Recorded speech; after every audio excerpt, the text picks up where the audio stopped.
So I know Donald Trump is in Montana today, but lately it has felt like it's been Kamala every day, everywhere. Do you expect the former president to ramp up the rallies after the DNC?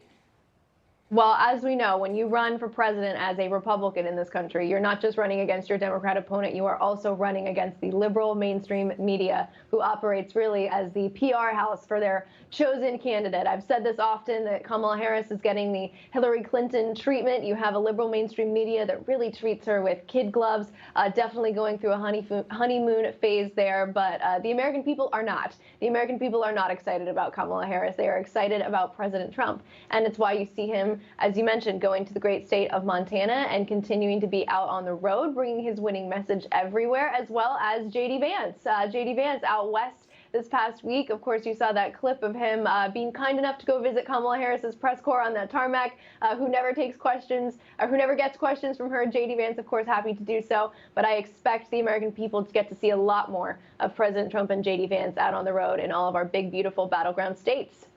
So we haven't seen Harris do a single interview, as you mentioned, since becoming the nominee. But Nancy Pelosi seems to think that's just fine. Take a listen. Vice President needs to be more out there talking to reporters, talking about issues in a give and take, not just in speeches? I think she should say what I just said in that sentence. She should be herself. She should be ready. She should know her power in all of this. And I don't give anybody advice except to be themselves and be ready and know the power of their individuality and their authenticity. So if that's not a non-answer, I don't know what is. So Trump came out and held a news conference, as you said, at Mar-a-Lago yesterday, 60 minutes long. He took questions from anyone raising their hand. Was this a strategy to push Harris to do the same?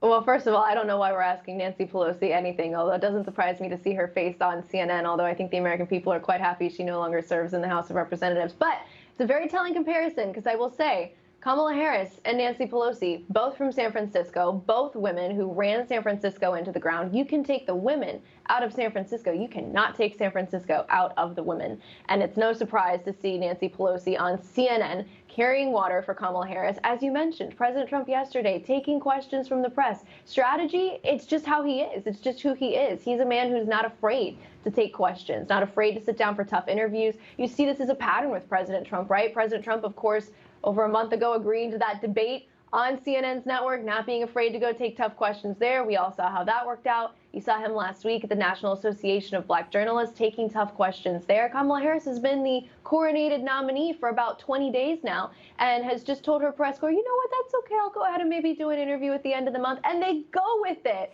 And there is the problem in this country. The responsibility, yes, is on Kamala Harris and the Democrat Party, but it is also on the liberal mainstream media, the same liberal mainstream media for the last 4 years that told the American people Joe Biden is fine, he's sharp as a tack, he's doing cartwheels, don't believe your lying eyes, are the same liberal mainstream media right now telling Kamala Harris, you know what, that's fine, maybe we'll be there on Tuesday, it's okay, just come when you're ready. That's not how this works. We're running for president. The contrast couldn't be clearer, yes, between Kamala Harris and President Trump in terms of policy, but also in terms of leadership. Leaders show up, they take tough questions, they don't play a tough girl prosecutor on stage and then hide behind the liberal mainstream media. Kamala Harris is going to have to face the American people and their questions one way or another, but in the meantime, President Trump will continue to take every reporter's questions anytime, any place, anywhere.